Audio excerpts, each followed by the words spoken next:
Hi guys, and welcome to episode 2 of Lounging in Lockdown. If you haven't seen episode 1, make sure that you check that out up here. That was with Sophia Carey. And basically all Lounging with Lockdown is a series of me talking to other creatives. Just nice chilled out conversation, hence Lounging in Lockdown. Chuck your loungewear on, get a hoodie on, get your dressing gown on if you like Sophia, and just have a chat about how we're feeling about lockdown, how it's affected us and our businesses, what our plans are, and any advice that we've either received or given. And in today's episode, we're talking with my good friend Scott Clarkson. So Scott is a sort of fashion, lifestyle, travel photographer and videographer from Blackpool. He's got his Instagram and his own YouTube channel, both of which will be linked down below. So yeah, let's get on Zoom, get talking to Scott and see how he's doing. So hi Scott, how are we doing, mate? Do you know what? I'm actually not too bad. How are you doing? I'm not too bad at all, mate. Just coping, surviving. Thank you very much for coming on. What have you been up to today? I've been down at the football ground in Blackpool actually. Did a bit of did an inside training video with the lads, Nice. and then started editing that, and then I've been prepping. I'm not allowed to talk about it until it's released, but it's one of those. But I've been prepping something quite big as well. Yeah, what about yourself? You teased that to me in a message yesterday actually that you'd got something prepared. Obviously, there's nothing for me to. I can't spell any beans because I don't know anything. But yeah, you said that you got something big in pipeline, so excited for that. Today I have not done much really. Planned a couple of other videos, done a little bit of filming. That's pretty much it really. For those watching, this was meant to be done last night, but because of sort of some personal issues, we weren't able to do it last night. So I've had a pretty chilled and relaxed day today. But how are you kind of feeling about? Oh, by the way, cheers, thanks, mate. Cheers. You're on your Pepsi Max, I'm on Guinness. But yeah, again, not sponsored. So no, I wish. Oh, isn't it just? Wouldn't it be lovely? But yeah, so how are you kind of feeling about lockdown? How are you feeling about being back in national lockdown?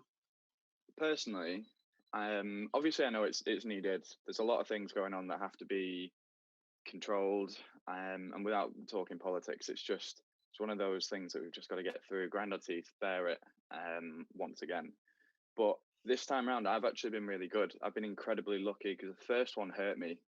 I lost out on trips. Companies that had worked for went under. I was supposed to be going all over the place traveling, and it all got cancelled. Everything. Weddings were postponed, fashion shoots, commercial shoots. I had some big stuff lined up abroad, and all of it just went under. And then just a couple of weeks before this lockdown, get a weird phone call, like at 9 o'clock at night, 8:30 at night, and some guys ringing me up saying, "I've seen your work on LinkedIn." And I was like, "Buddy, I don't even post to LinkedIn." And he was like, "Are you willing to have an interview with one of our clients?" And I was like, "Sure thing."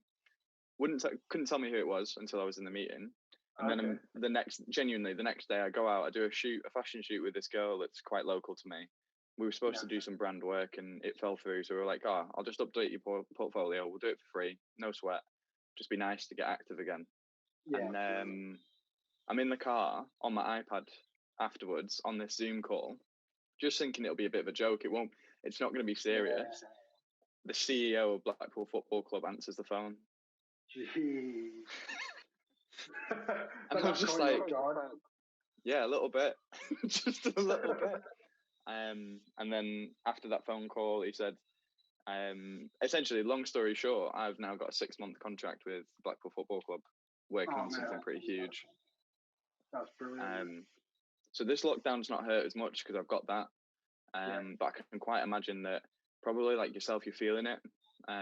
It's probably hurting getting clients in and trying to get people to come in or you to go out is quite difficult now. I know we are allowed to work, but it still doesn't mean that everybody wants to. No, I think the key thing is, I mean, like you said, last year's lockdown just cut me off completely. So basically, last tax year, this is fresh in my mind because I've just made my payment. But yeah, last tax year, I'd invested in quite a bit of kit, so I'd got like quite a lot of expenses.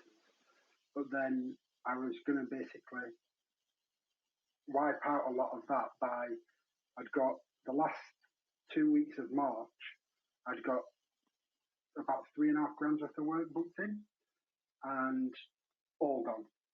So basically, what was going to top up my net profit for the year and show a more accurate reflection of the year just got wiped out straight away. Obviously, that went into the start of this tax year, and like you said, in that one we weren't allowed to work. At least in this one we can work. I have got sort of some bits coming through, but also I'm fortunate in the fact that I've also got a part-time job, and that part-time job pays my bills and pays mortgage and everything like that. As well as the fact that I don't live on my own. Obviously, I live with Hannah, and Hannah's got a job, and both of us have been fortunate that we've both still got them jobs. So I'm in a far better position than a lot. So I have nothing to complain about. But it is still tough when all you want to do is get out there, create, and like you say, there's clients that have gone under, clients that have got no money to invest in photography, which to some people is still seen as a luxury, even though obviously we know the benefit of both photo and video to a company is massive. But do you think that having the lockdown where it was completely locked down has made you appreciate what you can do in this one a bit more as well? It has done, because I'm actually, like, I feel not unrestricted, but less restricted, and I feel almost normal being able to go into an office, go into a studio, and go into like do work. Because when all of those shut down, all of my plans and all of my, like, even personal projects that I had, like I was looking at renting a studio, doing some bits and pieces, and it was just like it all just got cut off, and I felt like we were completely forgotten. I still think we've been pushed aside and we're an afterthought. Well, remember, we're meant to retrain in other areas, according to Rishi Sunak, but well, that's a whole conversation for a different video.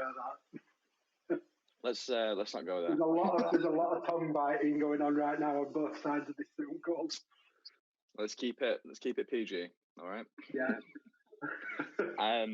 Yeah. That was something else. That was a joke. But yeah, we definitely kind of got left by the wayside. And that's not photographers or videographers. That's the creative industry as a whole. That was entertainment. That was dancers, nightclubs, singers, songwriters, and you had all forms of art. And that's and bearing in mind, one of the top, I want to say it's either the top 3 or the top 5, so don't quote me. Is film and entertainment is the biggest industry in the world. Obviously, you've got like alcohol, big pharma, and a few other things, but film and entertainment is one of the top 5, I think. It's huge. It's phenomenal, like what it brings and what it does for people, and on every level. Obviously, like at the moment, I'm working in sport. I'm working as a creative agent in sport. That's what I'm doing. Like, and that's not something I thought I'd be doing last year at all. But and I'm getting messages. Nobody knows what I'm doing. This is the first time I think I've made it anywhere near public that this is the job that I'm doing. And I'm still getting messages for being people going, "Oh, this content's amazing, mate." And I'm like, "How do you even know that I'm the person doing this?"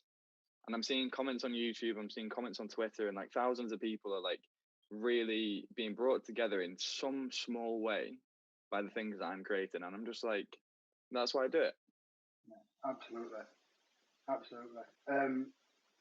There's people massively underestimate how important like the creative arts are, and like even like you just said, on a kind of a personal level for both of us, like things that we create resonate, and like even to be fair, I didn't think that we were going to end up talking about this actually, but it just kind of seems to tie in with what you're saying about how important photography can be.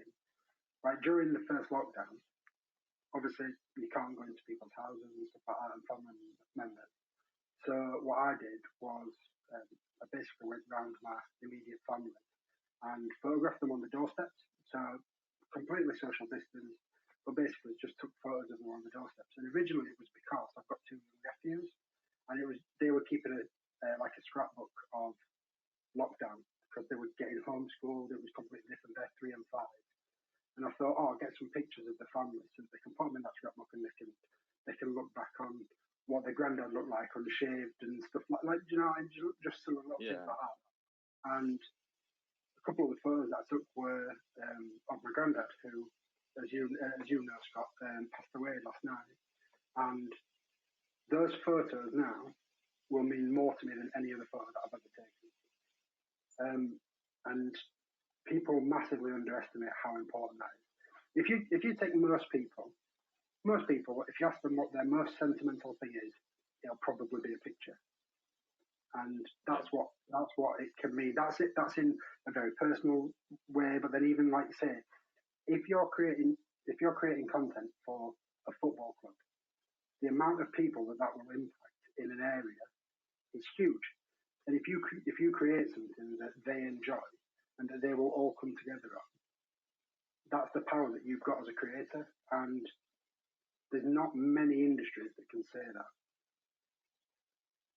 And I just think, like you say, we just kind of got left behind, and yeah, it is a shame. But also, the type of people that tend to do these jobs have a passion for it, and it'll take more than not getting a bailout or a grant or anything like that from a government that clearly doesn't care to get rid of that passion. So thankfully, we're in a position where we're all passionate about it. But sorry, it got a little bit deeper than I expected it to there. No, do you know what? I respect you for it, because it's a hard thing to knuckle up about. Like,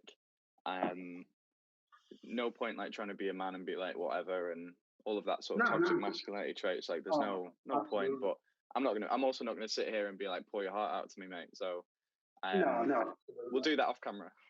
Exactly. And little things like when we had to cancel this last night, the first thing that you even said was, "Don't worry about it. Are you okay?" It wasn't when are we going to do it? When are we going to move it? There wasn't any of that. It was, "Are you okay?" And I think that, to be fair, that one thing that this lockdown has definitely taught me is there's a lot of people that I haven't asked that question to in a long time. And me too, mate. I'm guilty of it. Yeah, and we all are, because life gets in the way. But I made a conscious effort over the past sort of mainly 6 months, but up to around probably 6 to 9 months after that kind of first initial few weeks of, oh shit, this is making me feel some kind of way, not being able to do what I love, not being able to see the people that I love. And there's a lot of people that I've been friends with for a long time, and family members, where literally just reaching out to them and sending a message saying, "How are you doing?" And that's, to be fair, that's a big part of what this is, which is people like you and Sophia and the other people that I'm going to get on this. Because I've not seen you in so long, it's nice to just check in and just see how people are doing. And I figured by sharing this on camera, as well as the value from like what we're going to get into about kind of advice on dealing with lockdown and advice for business and stuff, I think it's good to show that people can just ask their mates if they're all right. No, absolutely. Could you remember a couple months back now, we were talking on Instagram about something. I was just like, "Oh, hey, do you want to call at some point? I've just got something I want to explain." And there's like fucking... Right, I'll stop. There's something I wanted to explain. It was a really long message, and I was just like, most of my friends, my really close friends, know that it takes me 3 to 5 working days to get a reply back to you. Like, that is me. But I've recently made an effort with voice notes, because I can continue to work and send a voice note or whatever. Like, I'm a lot better on phone calls. But then we had this phone call at 9:30 in the morning. You're on your way to a shoot, and I'm pretty sure that for the 45 minutes you were in the car, I spoke for a solid 40 minutes straight, just ranting. I had something on my chest, and I just needed to get it off. Well, that's it. And like with that exact phone, I mean, obviously that phone call was for off air, but at the end of that phone call, we both said how much better we felt. And were it not for the fact that we both felt comfortable enough to have a phone conversation when we've not seen each other in a year. And like, don't get us wrong, we don't speak every day by message or anything like that. No, of course not. But we're more than comfortable that we can spend 45 minutes talking shit on the phone to each other. And I think that the main thing that I've learned kind of away from my business is that even though I've always been quite open anyway, like with emotions and stuff like that. Yeah. I think that it's taught me that I kind of need to do that a little bit more, and also do it with more people, because I've got quite a small circle of friends, and even out of that small circle of friends, there's only normally sort of probably one or two that I'll really speak to. But now I feel a lot more comfortable talking to more people about more things. So I think that's one really thing good. that I've learned. What about you? This is both sort of professionally and personally. What's lockdown taught you?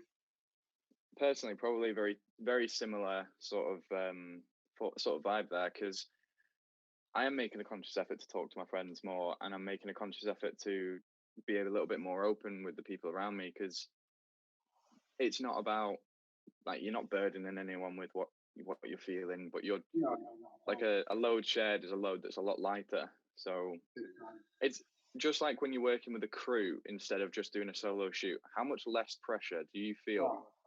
The pressure actually might be a lot higher.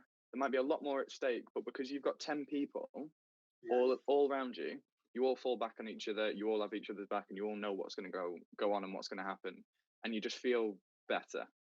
Absolutely. If you're on your way to a shoot and you know that you're shooting a campaign and you're in charge, there might be maybe one other person there, like maybe somebody from the brand there that's just there to supervise. Yeah. But everything's on you. You're in charge of styling, location, getting the actual content itself.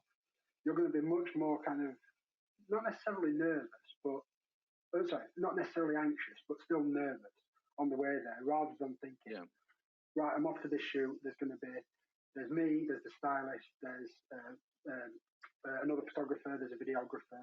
We've mood boarded it all together. We're all on the same page. We all know exactly what we wanted to do, and together we're just going to get through it. We're going to smash it. We're going to have a good time while we're doing it.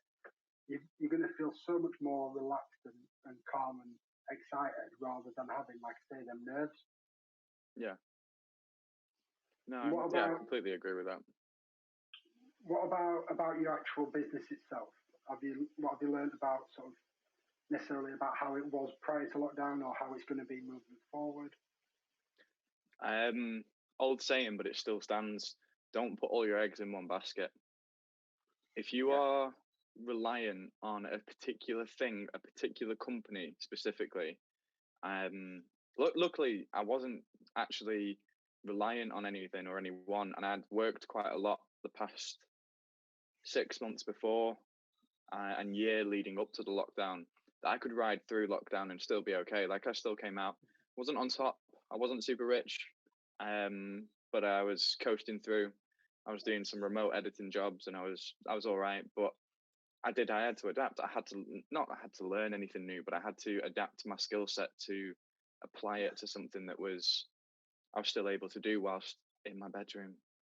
And that was a big deal. And then obviously a lot of things have happened, and some of the brands that I was working with, I didn't see eye to eye with, for be it an ethical or political reason, or be it just be it that I wasn't in the area anymore, and I wasn't willing to jeopardize like my own safety to work for them.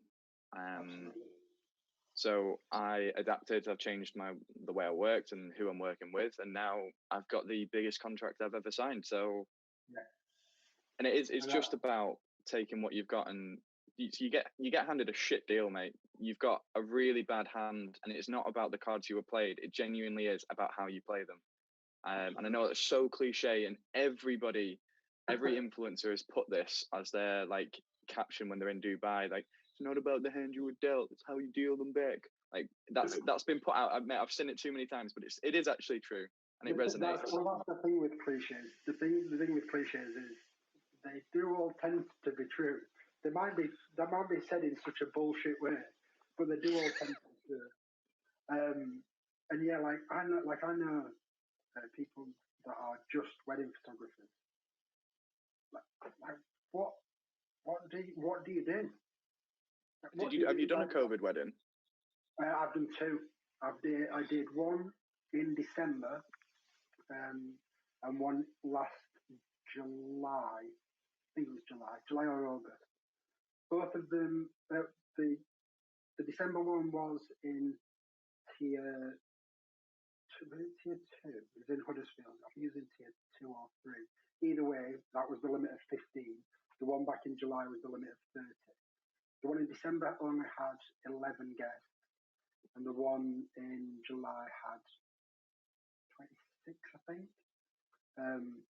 The one in December was so bizarre. Like, it's different strokes for different folks. Like, my wedding was meant to be last year. We delayed it to this year. It's probably going to get delayed again because for us, we want everybody to be there. For us, it's not about signing a piece of paper and say that we're married. For us, it's more about the day, celebrating it with everybody. Yeah. But some people, they're not bothered about the day. They're happy to have a party later on. They just want to be married, whether that's for the name, whether it's just for feeling that they're married, whatever it is. But the groom's parents couldn't be there. The groom's parents were from Oxford, and either they were in tier 3 or Huddersfield was in tier 3. It was one of the two. So they weren't allowed to travel. So they had to see their son get married on FaceTime. That's rough. Yeah. But like I said, it's what different people want. They really wanted to get married on that day, and fair play to them. What was the funniest thing about it was the fact that they weren't allowed to have a sit down meal afterwards. So they went to McDonald's drive-thru. I swear to God, there are photos that I got for them. I got photos of them stood outside the drive-thru, and I actually got photos of them in the back of the car eating the McDonald's. Do you know what? I respect that so much. Well, like at the end of the day, I said to both of them, I said, all that matters is that at the end of this day, you two are Mr. and Mrs. Because that's all that you're bothered about. I mean, if that's all that you're bothered about, as long as that happens, you've won. You've got it. But, bravo! Fair play to them.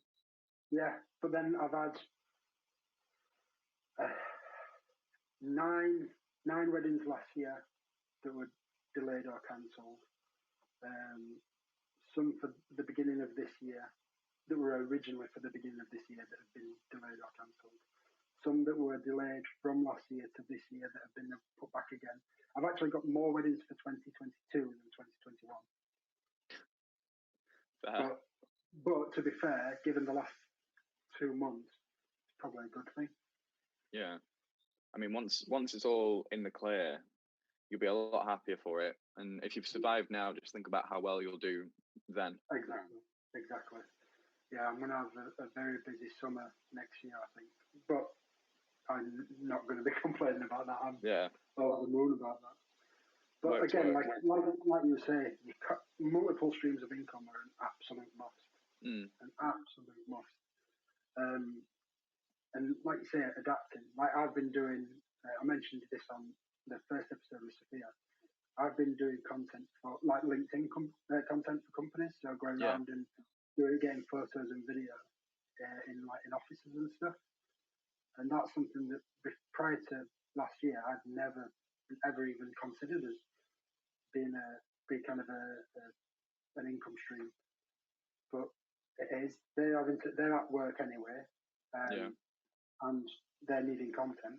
I can provide that content. Why not? Yeah, no, absolutely. But yeah, I think the main thing that I struggled with wasn't, like I said, because I'm quite fortunate that I've got another job. It wasn't so much the not being able to shoot jobs. It was personal content, like being stuck in, and like my part-time job is a key worker. So I've still been going to that job ever since the start of this. But literally, I was only leaving the house to go there and to walk my dog, and there's like a small like woods behind where I live, but there's only so many pictures you can take in one little lot of woods. Yeah. I did a few self portraits because I printed out one of my favorite photos from when I was in Bali, Okay. and I put it up on my wall and huge. So it literally is sat in front of me on my desk now, but that photo has already been uploaded. But then I was like, oh, you know what? I'll take photos of my desk, and then I was using the Imaging Edge mobile app, and then I made it look like I was taking a mirror pic, and like I was like, how can I play with this? And then I got a bit silly with it, and I was like doing weird stuff and poses, and it was just funny. But I felt good after I did it because it was a really sunny day, but we weren't allowed outside. Yeah. Well, we were, but you know what I mean. Like it's anything you can do to keep that creative muscle going. Yeah. Is, like in fact, even last night, I posted an image from last February when I went to New York, and that's because I was going through my back catalogue as everybody's been doing during lockdown. We have deep dived into our hard drives. Big time. Definitely hitting up the archives. But yeah, just pulled some of them out, tried a few different edits because obviously my editing style's changed in the last 12 months. So just tried a few new edits. But what do you think is, well, there's two parts to this question. What is the best advice that you've received since this all started, and what's the best advice that you could give to anybody that's a creative? Ooh, a bit of a tricky one because like I tried to think this one over because I tend to be the person that people ask advice of, and I'm not usually someone who asks for it. Okay. Which I'm working on. Yeah. Like I am a work in progress. I am not like I'm a feminist. I do all the things, but I still grew up as a human being, and I'm not really very open and willing to go, please help me, I'm not okay. Yeah. But absolutely. I think it's it'll have to be something that, God, I hate to talk about her, my girlfriend. She says stuff like just allow it. When something happens, or even if it's something nice, like I have to allow it. I can't control the situation. I can't allow it to affect me. And if I can allow it to affect me, it's got to be positive. So just allow. And it's just something she says, passive comment. It's not like a really sentimental thing, but I think it does help when someone's just there going, it's okay. Yeah. You're allowed to feel things, you know. Well done, Zoe. And then what about the best advice that you could give? Okay, other than what we've already talked about, which is like multiple revenue streams, and a quick list of things that you could do. There are things that you could do in terms of stock photography. That's something I do. I've made a few £100 this month in stock, like photography. So that easy thing to do. Obviously, putting yourself out there in different niches. So I have always been, my first paid job was travel photography. So that was where I started and where I got my style. And now I'm in sport. Not something I'd ever done before. So change your niche or work around or go and do some LinkedIn profile stuff. And other things are reach out to your brands. With something that you've done, something you know a fair amount about, definitely know a bit more than me about. So if that would be my advice to someone if they're starting out or they just don't know where to go and they can't get as much work as they want, change it up. Now is the time to retrain. That is such a fantastic way to finish this off. Oh, I feel like tweeting Rishi Sunak. No, I can't. That's dangerous. Yeah, that is a bit dangerous. And just a separate question as well. Obviously, you've got your YouTube channel that is linked down below as well as your Instagram. Thank you very much. Obviously, you posted on that sort of like a year, 18 months ago, and then like the last couple of months you've been doing more videos. Is that just something that you've been doing while in lockdown, or is that something you plan on doing more of?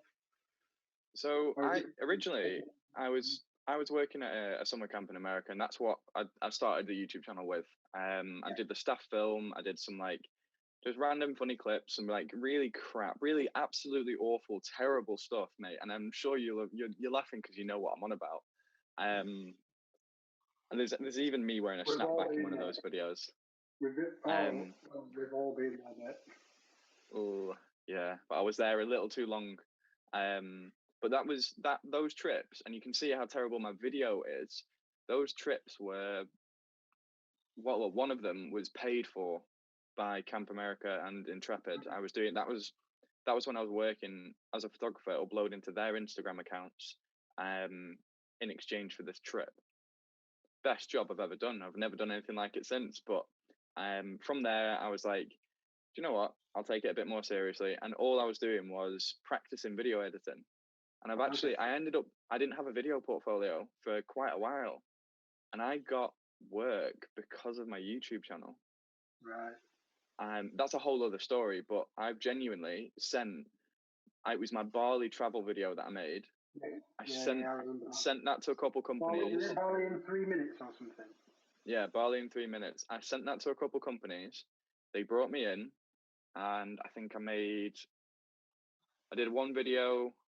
I did 3 videos for one company and 1 video for another company off the back of that video. So when someone says, just do it, done is better than perfect, absolutely it is. I didn't have a portfolio. That's the only thing that I've ever filmed and thought about. Half of it's done on my mobile phone and a bloody GoPro. So not the tools, it's the guy using them. Okay. Yeah, but now I've made it more, and I've got a list the length of my arm of things that I want to do. I'm going to make it about photo and video, travel, and a little bit of my life thrown in there just to mix it up. And that's where I'm going to head with it. Just showing you my mistakes, showing you my successes, and trying to help somebody down the line. No, that's it. To be fair, I'm the same with that.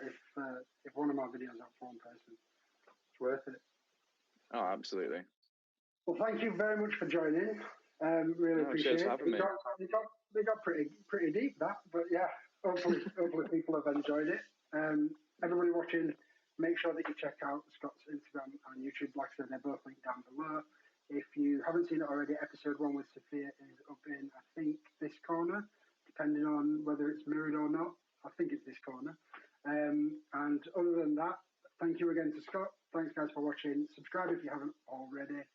And as always, I'll see you in the next video.